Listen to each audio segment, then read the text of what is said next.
to everybody here. Let them rifle off some questions. It's great to have you here. I really appreciate you all being here tonight. Thank you very much. It means a lot. How you doing, Tony? Politics and Hot Still Steps, all things Talk Sports Network. Tony, it's been an incredible Battle All Elite Wrestling, is now 6 years old. Throughout this journey, I'd love to hear about what you consider the most humbling experience of running a professional wrestling promotion.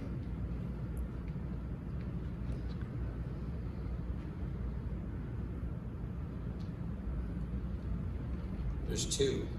The first one was they're both, unfortunately, the most serious situations. I think what brings you into focus and puts everything in perspective. I think the two most challenging, humbling situations that put everything in wrestling in AEW into focus. The first one would be when we lost the late great Mr. Brody Lee. We just had the TNT champion walk out, the brand new TNT champion. I think quite possibly the greatest TNT champion of all time is the late great Mr. Brody Lee. And when he passed away, I think having to continue a show and put on a show that really paid tribute to a man who loved his family and loved pro wrestling, and that's what everybody would say about the late great Mr. Brody Lee. I think that was the most important show that we had done, and I think it's considered to be one of the greatest wrestling TV shows of all time. And again, it put everything in perspective and put the spotlight on a man who really deserved it, which is the late great Mr. Brody Lee. And you know, that TNT championship and the champion who just left that title has a great legacy, and it's important when we talk about it to talk about Brody. And I think that would really, the idea of having to put a show together that was a tribute show, and also to have John's family, Brody's family there, and everybody in AEW rally around them and put a show together for them to pay tribute to somebody who was so important to all of us and to them, and give him a proper send-off, and have to do that on a few days' notice and put something together at a challenging time for everyone, and really make a moment that is befitting Mr. Brody Lee's legacy. The other one I can think of that was very challenging would be when the late great Jay Briscoe passed away. I had only worked with the Briscoes in ROH, and to be able to bring Mark Briscoe into AEW and to pay a proper tribute to my friend, the late great Jay Briscoe, it was a different circumstance, and they're each their own thing. They're both very unique, but I would say these are for different reasons, but both because they put everything into perspective, and they were the two most challenging situations I've ever been involved with. I think those are the two most humbling experiences I've had as a wrestling promoter, and two great friends I lost, and two of the best people I've ever worked with, Mr. Brody Lee and Jay Briscoe. Thank you. Thank you. Thank you for your time. Thank you. Hey Tony, Kevin Michael, Vinny Pro Wrestling Illustrated.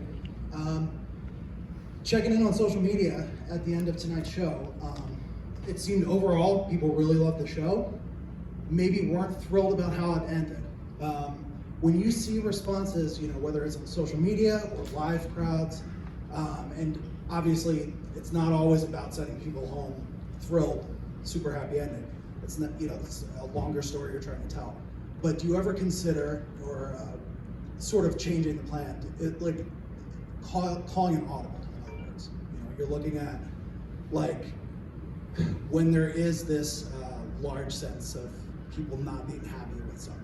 Like, do you take that into consideration, or is it just you're going to... Absolutely, I take that into consideration, and I think you want the fans. We had a lot of great moments for the fans tonight, and Swerve was, no offense, Renee, the more popular man in the house tonight. The fans really behind Swerve in the arena. You had two of AEW's greatest world champions having this match, and obviously the return of the Young Bucks spoiled what was a really great world championship match on a night where there were a lot of fan favorite moments.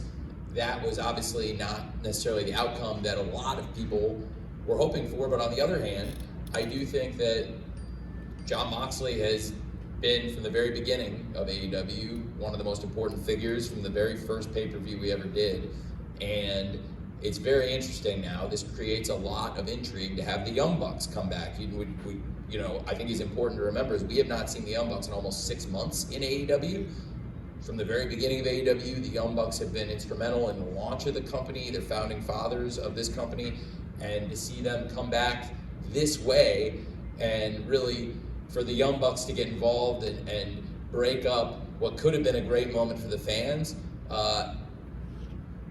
that is consistent with the kind of character we've seen from the Young Bucks in recent years. I would say it creates an intriguing situation. Certainly the fans are behind Swerve. I think the fans are every bit as behind Swerve today after the pay-per-view as they have been at any point. I think the fans love Swerve. I don't think that the Young Bucks' involvement or them screwing him changes that. I do think for tonight, it was, creates a very intriguing situation. So I am very aware the fans really love Swerve. He's one of our most popular stars. Jon Moxley's done a lot of great things for the company. Jon Moxley, you could argue, has recently, not just in his history, has recently done great things for the company. I was really very impressed with not only the match, not only the barbaric street fight that John had a few weeks ago with Adam Copeland, and then to get back in the ring so soon after that for the mixed tag match this past week, and then again, I mean, that is enough to put somebody out of action permanently, let alone to come back and have the kind of matches John's had the past couple weeks. Also did a huge number and did the biggest rating the show's done since November. So there has been a lot of interest in what's happening, and certainly I think there was a lot of support for Swerve tonight, but it's certainly going to create an intriguing situation now with the Young Bucks, who are two of our biggest stars ever, coming back and wreaking havoc. And something to certainly watch for Wednesday is at least a silver lining for all of us. Thanks for asking, Kev. Hey Tony, Justin Durazio, Sports Radio 94 WIP. Knowing what a big fan of the history of wrestling you are, what are the odds that we see AEW Dynamite or Collision have an episode at the ECW Arena? The 2300 Arena, right? I would be very interested in that, truthfully. The first place I ever saw pro wrestling was Champaign, Illinois, which is about 90 miles down the road from where we did TV on Wednesday, where we did Dynamite and Collision this week. And I had never seen a show outside of Champaign until I was 13 years old. I'd only been to wrestling in Champaign. I'd never even been out to Peoria at that point to see a match, even 90 miles down the road. And when I had, I took this admission test when I was 13 years old to go to the University of Illinois laboratory. At 13, you did that? Yeah, I took those. It was to go to this laboratory high school. It's the top academic high school in the country. I think it's certainly in contention for that. My graduating class, we had the top ACT average in America, and it's an 8 through 12. And when I was 13, my parents kind of forced me to take this test. And the silver lining they gave me, two things. They said, if you take the test, you don't have to go to school, just prove you can do it. And then, if you did, let's just see if you can do it. So I pass it, I got admission, and then my mom in the McDonald's parking lot in Champaign started crying and said, you have to go now. And I said, well, I thought you said I just had to prove I could get in. And she said, you have to go, you did it. And I said, I really don't want to go there. I want to stay with all my friends and not go to we had only 56 kids in my graduating class. And she said, well, if you do go, we'll do anything within reason. Pretty much, what would you really want? What would make you feel good about going there? And I said, I want to go to ECW Arena, and I want to go see the shows that weekend. And so when I was 13, I came here to Philadelphia, and it was the first time I'd ever seen wrestling outside of my hometown, and it was the first time I met most of my best friends in real life. Before it was like a normal thing to have like online friends and people you didn't like interact with in real life. In like 1996, that was not normal, especially when you're like 13 and a lot of your friends are like in college and we're here tonight at the show. So I would absolutely love to run there. It would be a reunion of some old friends, and I think that would be really cool if we could go to the 2300 Arena sometime. I haven't been there in a long time. Thanks for asking. It's great being here in Philadelphia. Thank you for coming. A lot of follow-ups after that, but I'll save them for when we're away. I don't know if it's good way you're questioning the parent. Now as a parent, you can question their parenting, but hopefully I turned out okay. Hey, Bill. When we spoke on Thursday, I asked about the Jericho-Bandito match being official. He said there was a reason that it wasn't yet. Based on your answer, and this is my speculation, nothing you said, but I took it as maybe it could be formally announced on Collision, or you said something about having Talon's best interest in mind. We did announce it formally on Collision, but I also, to your point, I did have Talon's best interest in mind, which was making sure that there was a lot of family lined up to come in, and a lot of things happening this past week, and also wanted to make sure, frankly, that we were able to get the right people here for the right moment that we wanted to have, and I'm really pleased we were.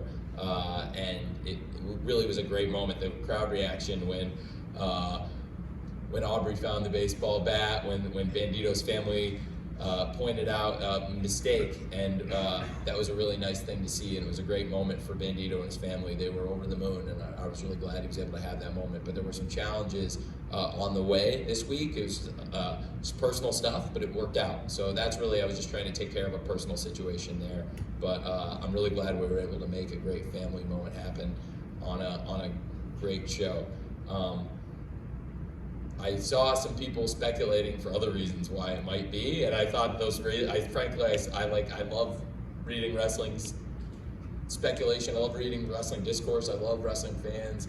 I thought some of the speculation about why we might not be doing it was kind of ridiculous, but I do it was just a personal thing that worked out, and I'm very glad it was able to happen. And then Thursday, not maybe 90 minutes after we talked, or an hour after we talked, that situation right after I got off the phone with all of you, it worked out, so I was able to make the announcement formally. Yeah, like I said, it was just people, personal issue, it worked out.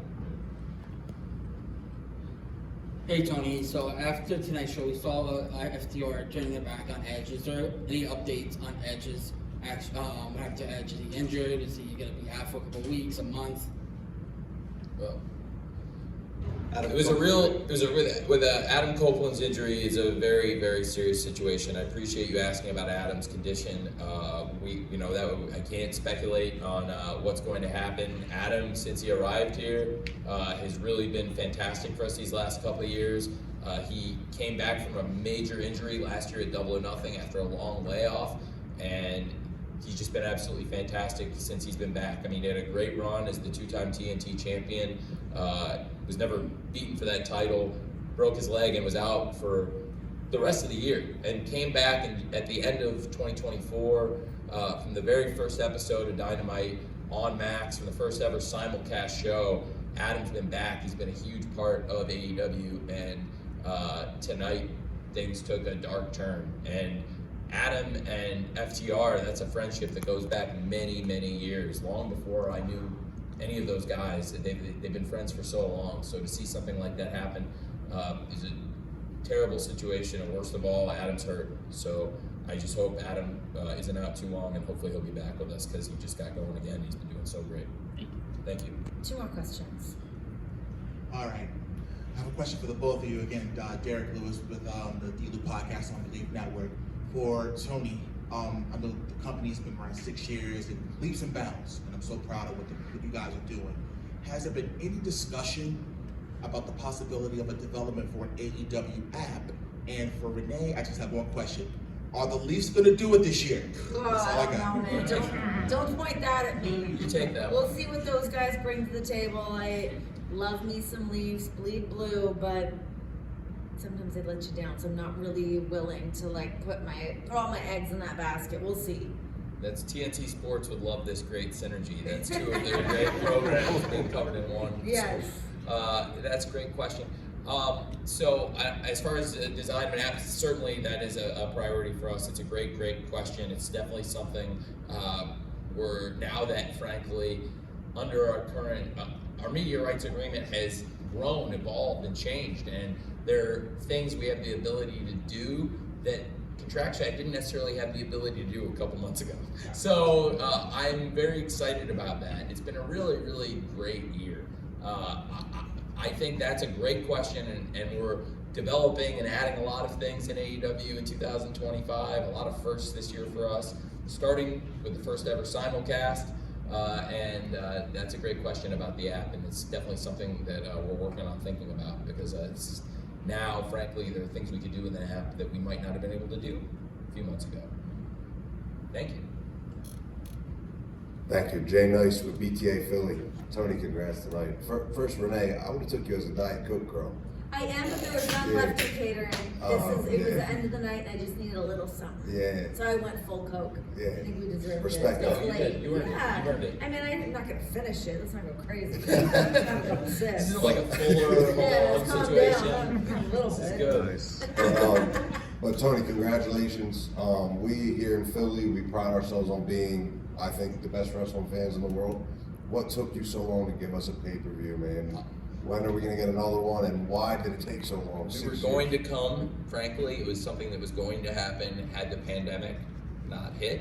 Then the pandemic hit, and when we came back, one of the first big shows we actually did the 2-year anniversary show was here, and it's where Hangman came back and won the Casino Ladder match to get the shot at Full Gear 21, and then the wheels kind of in motion. Frankly, we had done a lot of Northeastern pay-per-views in nearby markets, and this was always a crown jewel that we'd been wanting to come to for years. To me, this is one of the greatest wrestling cities on the planet, on the entire world, and for a show like tonight with so many great moments, there are so many things that I think were so Philly. There's Philly moments. Like, to see some of these things that happened tonight, I just thought this was the perfect place, and really, really great night, great crowd support, and knowing all the great things we had on tap, I thought that this crowd would deliver, and they absolutely did. These are great fans, and I can't wait to bring more AEW TV back here, and just because it was the first pay-per-view we've done, believe me, I want to do a lot more here. It was a long time coming for sure, and frankly, the lockdown changed a lot, because for about a year and a half, all the pay-per-views were in Jacksonville, and we would have been here then. And we've really come out swinging since then. I appreciate you asking. Thank you. Thank you guys so much for all coming tonight. Tony, congratulations. Another dynasty under your belt. Yeah, Hell of an evening. It was great. We really we did a lot of great things. Last year we started a great tradition here with Dynasty. I think we had a great show last year. This year we came in, we had an even bigger crowd. We've really grown the company in the past year since the last Dynasty. We've done some amazing things, and I really appreciate all of you being here. I know a lot of you have been covering AEW since the very first show. I really, really appreciate that, and thank you for being with us. This has been a really, really exciting year for us, and it's only beginning. There's so much to look forward to. I hope I was able to answer almost everyone's question, or at least one question, and if I didn't, between the pre-pay-per-view press call and between this scrum today, thank you for being here, and I promise I hope to try and answer your questions next time. Thanks for covering AEW, and everyone watching at home, I really appreciate you. Thanks for staying up late with us. Frankly, the company, in the past week, I haven't talked much about it, but in the past 2 weeks, it's no secret, the company got bit hard by an injury bug, and I think the roster and the locker room really rallied hard. To lose wrestlers like Orange Cassidy and then Jay White back-to-back weeks, those are two of the top stars in the company, and we would have loved to have had both of them here tonight, and I think everybody on the roster, women and men, everybody stepped up and delivered a great show tonight. I really appreciate it, and I really appreciate all of you. Thank you for being here tonight. We should get one.